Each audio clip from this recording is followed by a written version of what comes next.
First, I didn't even see it coming. Even that day, like if you watch the video, I was just going to on the stage kuomba and then I perform. I had done the same thing that the other time at the same place. I was called to pray and perform. So I prayed and then I performed. And he was the one who was supposed to play my song. So wakati nimesimama hapo nikaomba kusema amen, I was so shocked at why people... First of all, I thought, you know, the way most of the time when I used to be called to perform, people will be screaming.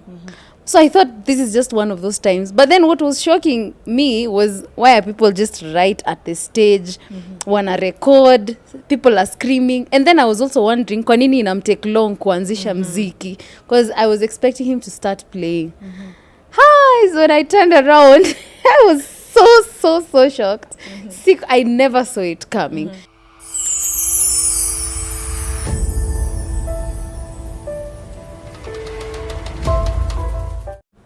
Semeni warap, mambo vipi, karibu ndani ya Empire Group Production ambapo tunakuletea mazungumzo ya kufana and we do bring you some interesting stories. Wanasema love is a beautiful thing. Wanasema kwamba penzi ni kitu ambacho Mungu alikiumba na akaleta mwanamke na mwanaume pamoja. And today I'm so glad to have some beautiful couple in the house. With me Jitobi Suleiman and my director Daya.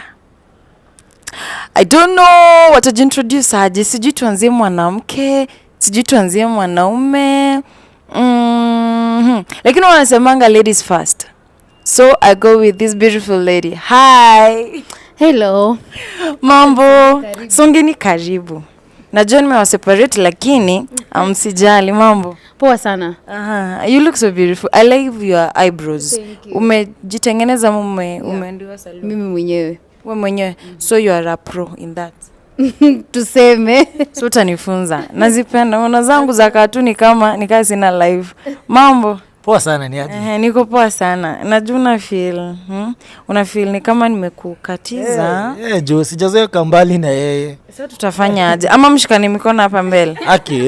Heri tukao tumeshikana. Mshikaneni nyuma. Karibu ndani ya Empire Group Production. Nina furaha sana kwa kuitikia wito wenu tukawaita. So unajua mimi niliona pale mna trend sana. And I was like, mbona nyinyi mtrend? Kwani kuna couple mingi kuinje lakini unapata zi trend. Lakini mbona nyinyi mlitrend? How did you feel?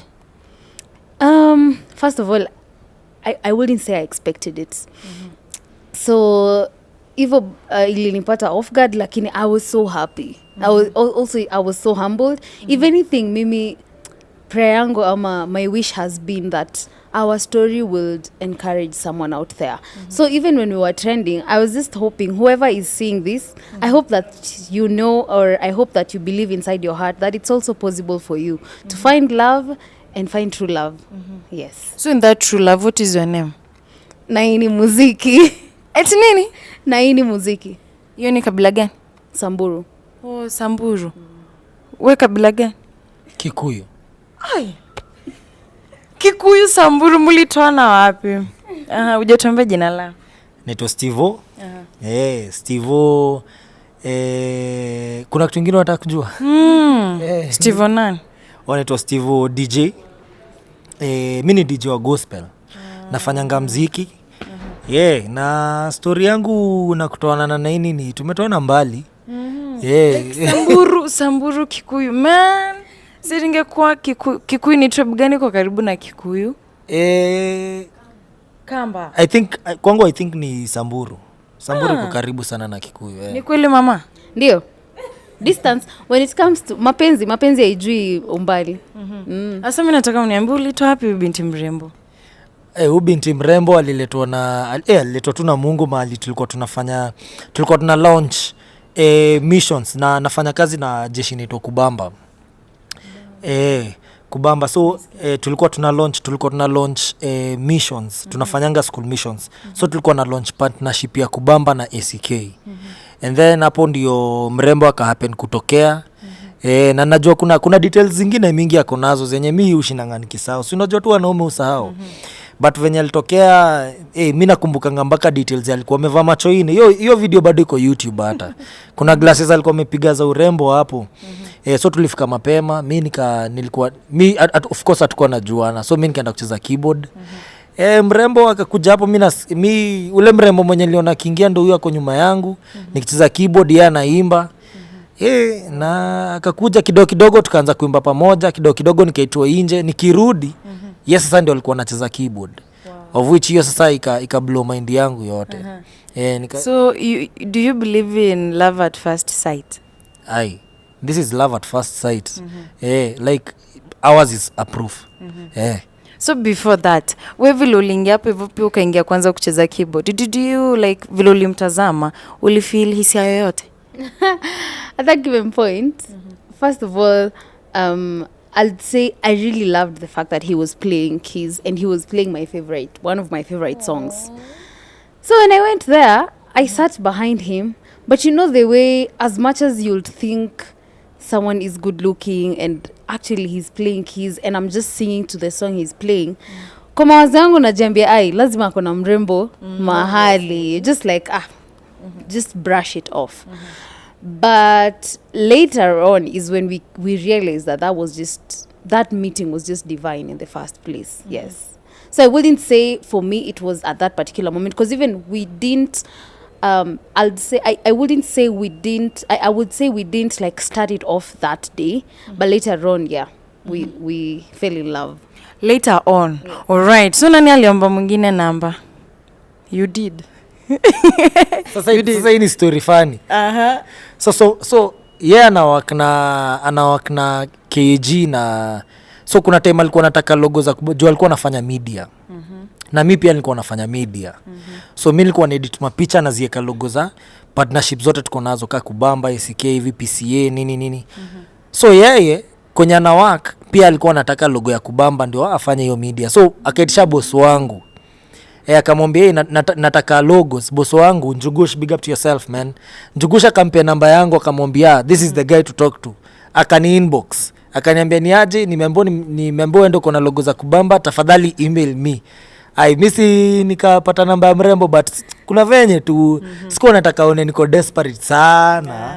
So nikam email na nikamwambia send. Alafu si nikablutikiwa. So hiyo siku yenye mlikuwa the first time yenye mlikutana, haukuomba namba ama even did you like nothing? Ni ile tu kuonana na nivo ikaisha tu hivyo. Yes. Like au kufeel vibaju wendo ulikuwa the first one kumuona and umeacha tu ameenda without a number, au kujua like utampata aje? So venye alikuwa anajiambia mimi niko na msupa, mimi nilikuwa jiambia yako na kwanza bwana. Juu alikuwa like alikuwa anakaa fiti, unajua, alafu expect mdem rembo hivyo. Expect mdem rembo hivyo akuatiana, unacheki akiwa na boyfriend. Unajua saa zingine ukiwa na boyfriend unaweza pata kuna wenye wako na stress za boyfriend, sijui akuambiwa good night ama nini. So mimi nilikuwa na expect kuna msee mwenye ana take care of her, msee amemdrop church ndio akuje church, una get. So sikuchukua namba that time. So tukiingia ndani ya hiyo surprise, mbona nini kilikufanya hadi ukaka surprise mbele ya altar? Unajua watu wengi wanapenda kwenda out, you know, place yenye iko so open, right? Unapata wameka some, sijama mnanielewa, wamepamba fiti, alafu unapata maybe hata ni place mbali, like they can travel when the place, lakini mtu kufikiria kwenda kupropose kwa altar ni noma. How did you come up with that plan? So sisi wote tunaendanga fellowship initoke KURIA Bible Study. Ni ya Kubamba tu. So initoke KURIA Bible Study. So ina happening Wednesday. So sisi wote tu attend. But now yeye kukuwa msanii, yeye of course yeye ni celebrity, unacheki. Alafu anajuana na, so kuna maramob ana servingi pia KURIA Bible Study. Saa zingine anaitwa aombe, afanye vitu kadha wa kadha, unaona. Mimi pia new serve KURIA Bible Study, new serve kama soundman, ati soundman. Mimi hufanya kazi ya technicals, kuunganisha maspika huko. I'm of sound mind. So yeah, chill. Mama, umemcheka sana.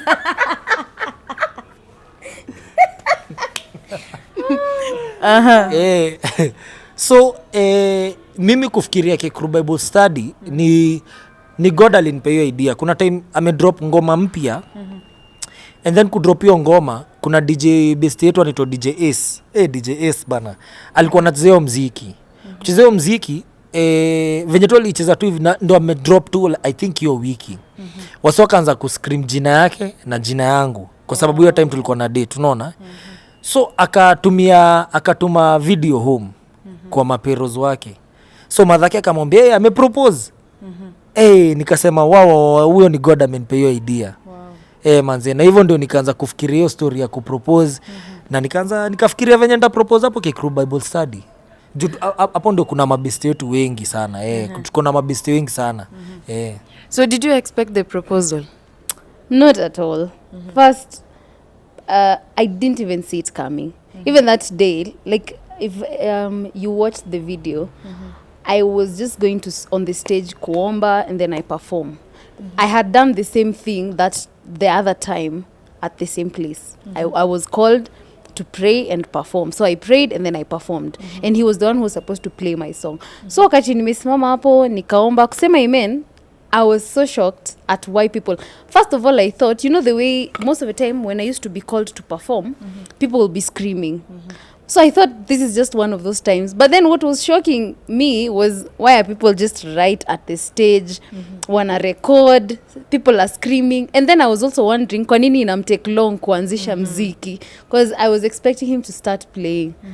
Hi, so when I turned around, I was so shocked.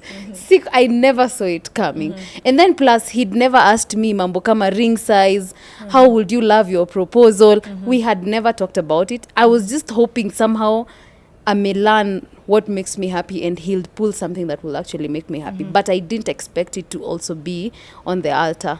But that was literally my dream proposal. I was so happy. Yeah. So Bazu, how did you know the ring, like itamtosha aje hapa ndani? Can you just show it there? Ulijua aje like itatosha hapo ndani? Manze, nilikuwa na stress ya hiyo kidole. kila time tuko out tunapiga coffee. Naangalia ndani alikuwa anapenda kuvaa ma rings. So rings mobile alikuwa anavaa. Saa zingine unapata ring moja ilikuwa anaingia inafika hapa. Like ilikuwa tu ni rings za urembo. So hiyo ring yenye imefika hapa, siwezi jua kaa hiyo ndio itaingia hadi mwisho na cheki kwa sababu hiyo unaona ni ndogo. So nilikuwa na stress mbaya. But one time akanishwa kona sizi yake. Mimi huyo nikacall sizi yake, ni aje sizi yake anaitwa Masi. Na Serian manzi. Lajab. Nikamcall nikamwambia, ebu cheki, ebu mpime ring yako na chukua ring yako umweke kwa kidole yake uoneka itaweza. So Masi sijui alipulaji yo stand. Ndio akanikola akaniambia ring size yake. And then mimi huyo stress hadi kwa ring shop nikafanya mambo yangu hapo. So tukiingia ndani ya your career life, your job life. So how do you manage story na, you know, you are now family, you know? How do you manage family na music? I'll say right now the responsibility si kubwa sana because we've not yet gotten married. We are still engaged. But even when we get married, I feel it wouldn't be hard for me because even now, number one, he's my best friend. Number two, so much of what we do is similar. He's in the entertainment industry. I'd say he is in ministry. I'm also in ministry full time. He does missions and as well he's a gospel DJ. I am also a gospel artist and I'm in full-time missions. So somehow they just intertwine. So I don't feel like there will be so much of a pull or a sacrifice for any of us in terms of balancing career and family. Do one way or another. If it's an event, we usually go together. If it's missions, most of the time, even if we're not going to the same place, all of us are going to missions. So we understand each other's career lives, which makes it so easy even for us to date. Yes. So, and you know, you both muko fame. So how do you balance fame na love? Umeenda nyota alafu unapata chali pale anakuta then anataka kukuhug, bwana yuko pale. Alafu wewe sasa unapata kuna yule binti wakati mnatembea kuziza anataka hug. How do you manage all that? Mimi naweza sema mimi hujichunga mbaya. Siwezi penda mchezo kayo. First of all, bado venye amesema tuko engaged. Hatujakuwa married. So before tuingie marriage, lazima tuanze kutizizi vitu before marriage, unajua. So hatuwezi anza kutizizi sasa zenye tumeoana ati ngoja tuoane ndio nianze kuwalenga pana. And then nashukuru Mungu kwa sababu unapata mabeste wetu wote ni machua, wanaelewa wasi wako engaged. So kama kuna mdema alikuwa ananitreat kitu iko na questions, alishaacha kwa sababu alishaacha tukianza kudate tunacheki. So mabest yetu wote ni wase wako machua na wanaelewa sisi tuko engaged, na si of course tuli have kuchagua mabesti wetu vipoa, kwa sababu unajua si kila mtu mwenye atakuwa besti yako, mwingine atakuwa besti yako ndio akuchomee, unaona. So hakuna incidents yenye imehappen yenye msee amekuja amemrukia mimi nikiwa, unaona. And you, baby girl? I think for me the most important thing is, whether I'm dating or not dating, is boundaries. I'd say, of course, I still started doing music before. Na hata saizi, one thing I have built for myself as a person is my personal boundaries. That it's not only my friends, even people who don't know me. Unajua, someone will only treat you as far as you've given them permission to. So kama umejiachilia ikuwe kuna mtu yoyote tu atakuja kurukia, that's how people will treat you. But if you're respectable and you have healthy boundaries within yourself, then people will treat you the same way. So for me, even now, more that now I am engaged, it's just about my boundaries. That ever since, the people around me, the people who know me or they don't know me, when you meet me, you'll just understand that I have very firm boundaries for myself. Yes. Wow, I love your English. You know, mimi kizungu kwangu huwa inanikalia sana. Alafu tukiingia katika mambo na relationship.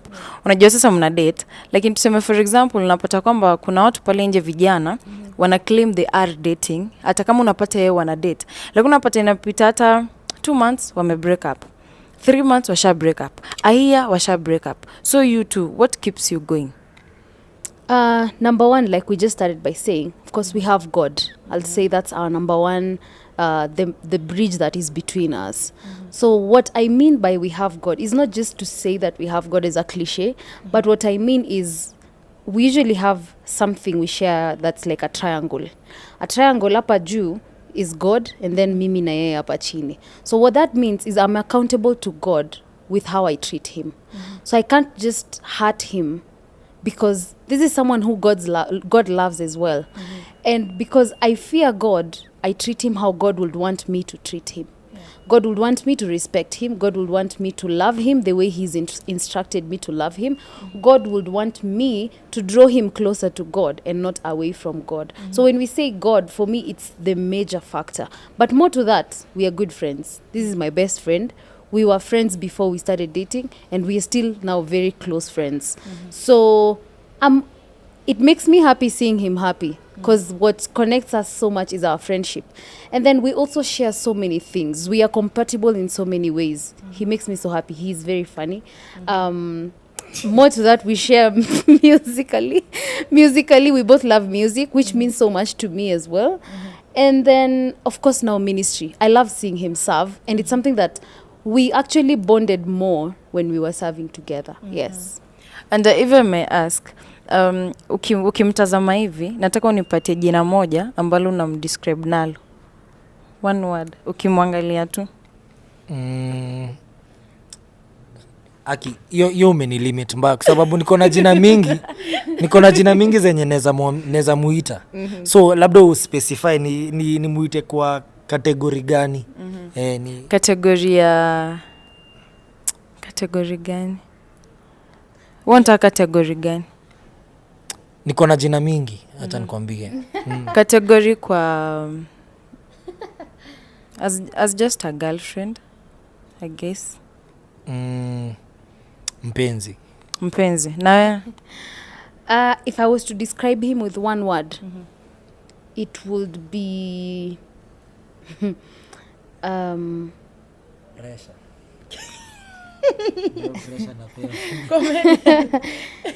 It will be beautiful, but beautiful in a way that I'll describe him as beautiful because, one, he has a very beautiful heart.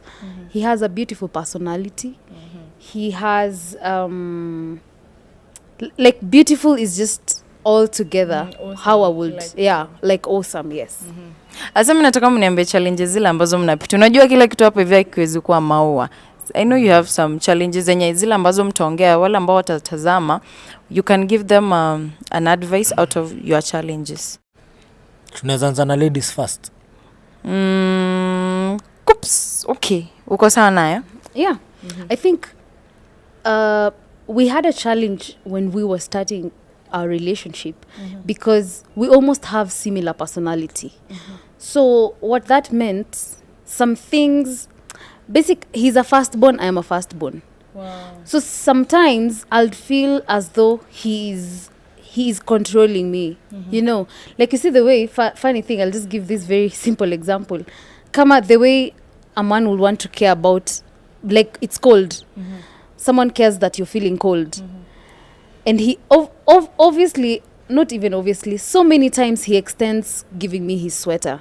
Now, how I have been raised and what I believe, I don't usually see that need of men acting as gentlemen to give you your sweater. I'm just like, why are you giving me your sweater? So you just remain with your sweater. When I was leaving the house, I felt it was cold. And I came and it started raining. I'll deal with it. That's how I was used to, you know. Being a firstborn, you're used to taking responsibility. Imekuwa yani my place to tell my siblings, wewe enda vaa sweater. It's now cold, go and put on. I'm the one who usually will sacrifice to give out my sweater. But you see, now I'm with someone who is giving me theirs.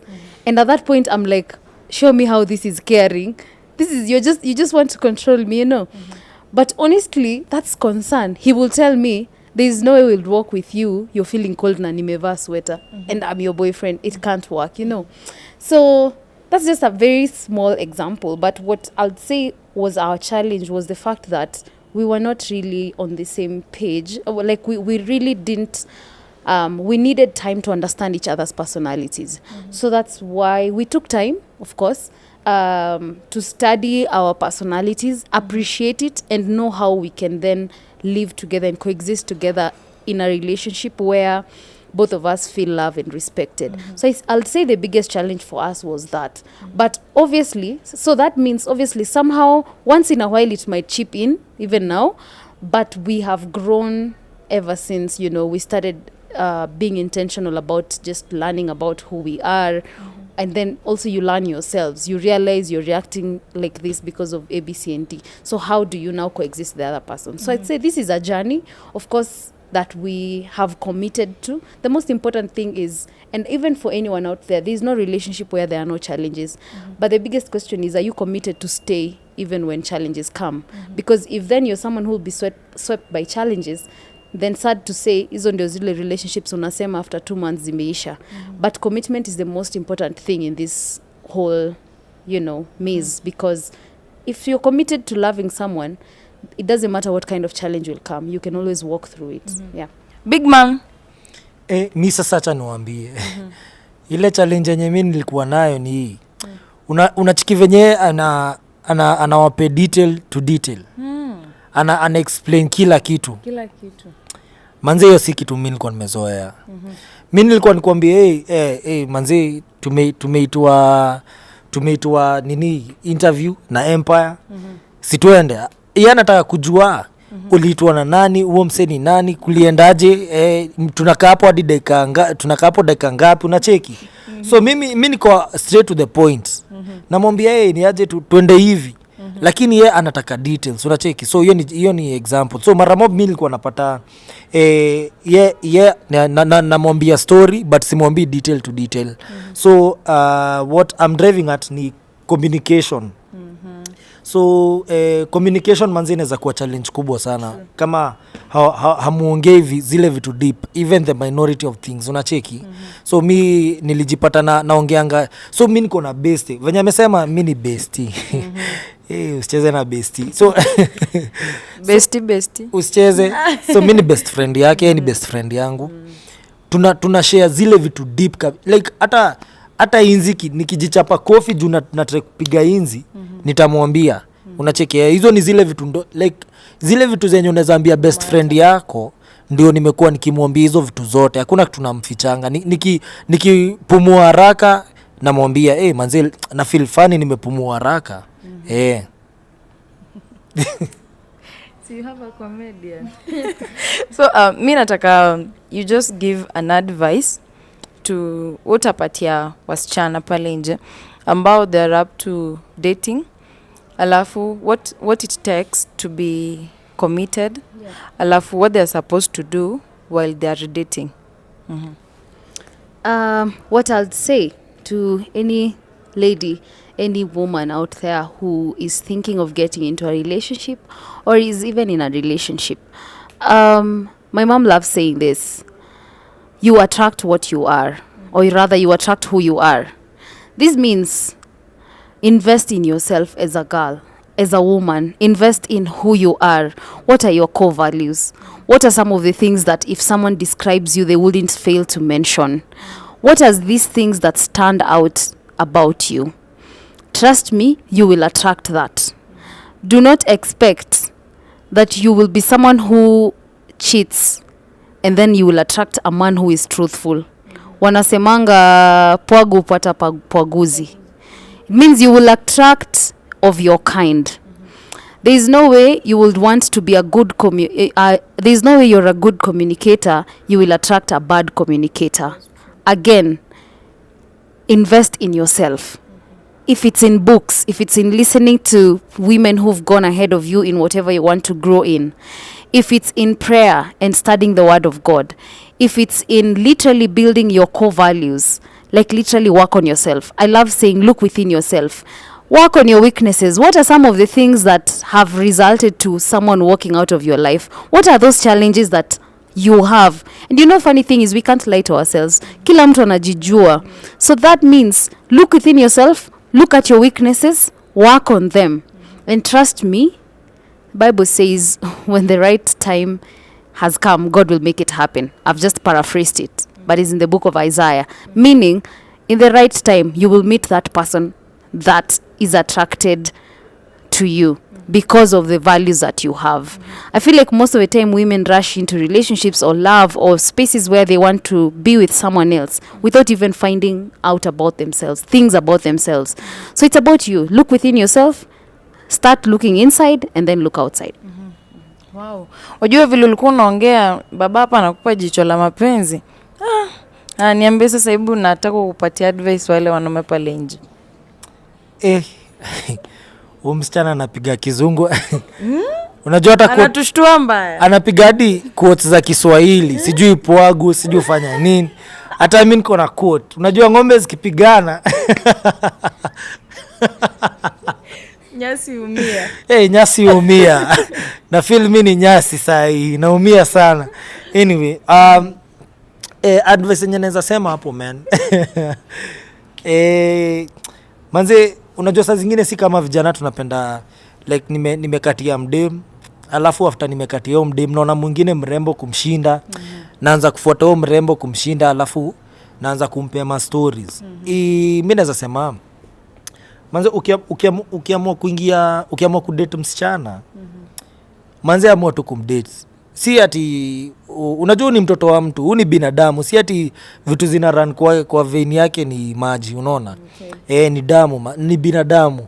So kama una feel uko ready kudate, usiingie dating kama uko ready, lakini kama una feel uko ready kudate, hiyo ndio time naweza kuambia uzed nayo, kuzedi na maisha uende nayo, unaona? Kama una feel uko ready, ni right time. And then unajua pia nasikia mrembo hapa akisema mamake anapenda kumwambia my mom loves saying mi kuna mtu mmoja anaitwa Malika aliniambia alikuwa na quote Bible akasema and the woman and the man became naked and they were not ashamed. Hii context unajua watu wengi wanapenda kuichukua kufanya vitu mbaya, but in real sense ukiangalia na maisha si ukipata mdem kuwa naked na like umwambie naked truth yako yote, unamwambia hivi na hivi ndio kulienda job, ama hivi na hivi ndio kulienda, unamwambia past zako zote, ndio ile time hiyo past itajitokeza mdem asikue hurt. Kwa sababu Kenya nimeget sana na msupa wangu ni ati ni mdem anapenda details venye nimekwambia. So lazima nimwambie past zangu venye kunaenda na venye akuendi, unaona? And so me I'm always niko na ile naked truth ya kumwambia. Saa hii nitamshow job venye kumeenda, nitamshow nikienda job ingine nilipwe hivi ama nini na sasa hizo bado ni msupa wangu, bado hajakuwa wife. So hizi ni vitu na tizi sai by the time tunaingilia kukua married. Manze mimi naona itakuwa a walk in the park. Haitakuwa ati ni kitu kubwa sana ya kufanya ati nitahave kumwambia ukweli ama nini.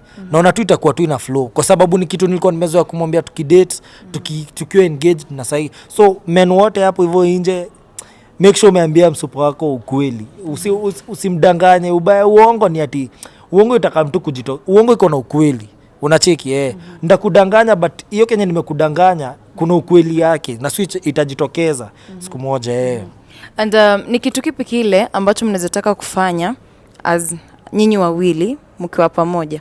Tuseme kama mnaweza anzisha kampuni nyinyi wawili, mnaweza anzisha kanisa, mnaweza anzisha, unanielewa? Yeah. Ni kitu kipi kile ambacho unaweza tamani sana like liwe jina? Do you have a couple name?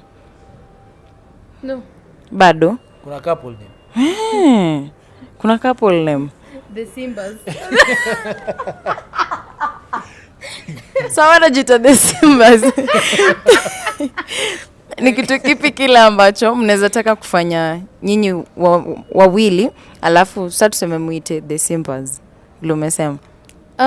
I think part of our plan and what we know will happen because we trust God to do it for us is we know we'll both be investors in business.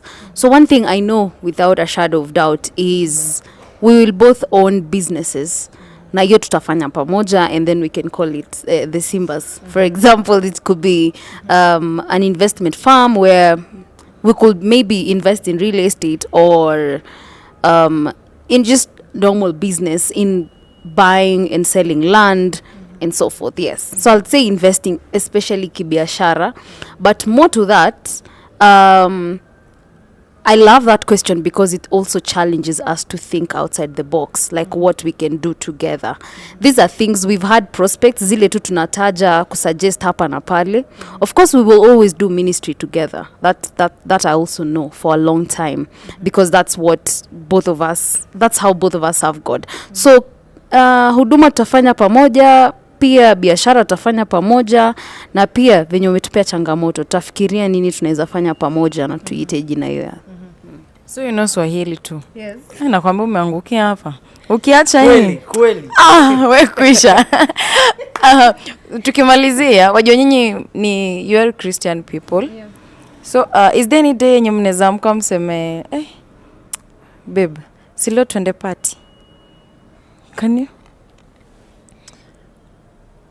Hapana. Na feel hiyo swali yako iko na tu jibu mbili. Hapana ma si ndio?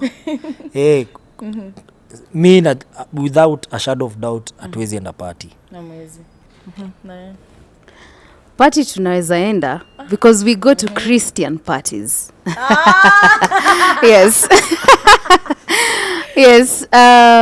Party is a very wide term. Our friends celebrate their birthdays. Our friends have different celebrations. Even as Christians, we have parties.